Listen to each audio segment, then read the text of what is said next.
Job was a righteous and devout man who lived in the land of Uz. He was blessed with great wealth, a loving family, and robust health. The Bible describes Job as blameless and upright, one who feared God and shunned evil. Job 1:1. His life seemed perfect, but what would unfold would reveal an extraordinary test of faith. His greatest wealth was his faith. Job had great confidence in God, but he feared that one day things would turn against him and he would experience a difficult period. This left a vulnerability. The enemy, the accuser, challenged Job's integrity before God, arguing that Job was only faithful because he was being blessed. God allowed the accuser to test Job, but on the condition that he would not take his life. Job began to receive the news. He had lost thousands of sheep, camels, oxen, and donkeys, as well as all his servants. His 10 children had died in an accident. Job found himself in a difficult situation. Everything had been taken from him quickly and cruelly. He was about to demonstrate his true nature and his faithfulness to the God of heaven, and his problems would multiply without him even realizing it.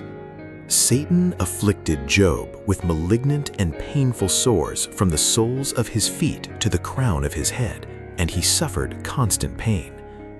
Job used a piece of broken pottery to scratch and clean the sores. Then he shaved his head as a deep sign of mourning and anguish. Faced with Job's illness, his wife suggested that he deny God to end his suffering. Job rebuked his wife, saying that her words were the words of a foolish person. Job 2:10. Job also taught that woman that God had the autonomy to give them whatever he pleased, whether good or evil, and this would not make God unjust.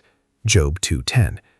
His 3 friends, Eliphaz, Bildad, and Zophar, came to visit and share in his grief, but they did not understand his situation and began to doubt Job's behavior, leaving him in an even worse state. Job questions God because of the intense suffering and losses, children, possessions, and health he faces, feeling wronged and seeking to understand the purpose of his pain. He cries out for answers, wonders if God has abandoned him, and expresses anguish, challenging the logic of his friends who attributed his pain to sins. In moments of despair, Job questioned the purpose of life and divine mercy, wondering why he had not died in the womb. Unlike the rigid view of his other friends, suffering equals sin, Elihu suggested that suffering could be a divine correction, a way for God to teach and protect humankind from pride. He rebukes Job for his self-justification, but also condemns the inability of his other friends to convince Job.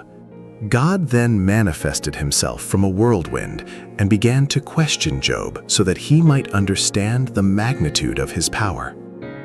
God asked Job where he was in the creation of the earth and the stars, the sea, nature, the abyss, all existing things. God severely rebuked Job's 3 friends, Eliphaz, Bildad, and Zophar, in Job 42:7-9, because they did not tell the truth about him, unlike Job. God declared that he was angry with them for falsely judging that Job's suffering was punishment for sin. And the Lord restored Job's fortunes when he prayed for his friends, and the Lord gave him twice as much as he had before. Job 42:10. All his acquaintances celebrated the restoration of his life. They expressed their condolences and comforted him for all the troubles the Lord had brought on him, and each one gave him a piece of silver and a gold ring. Then the Lord blessed the latter part of Job's life more than the former part.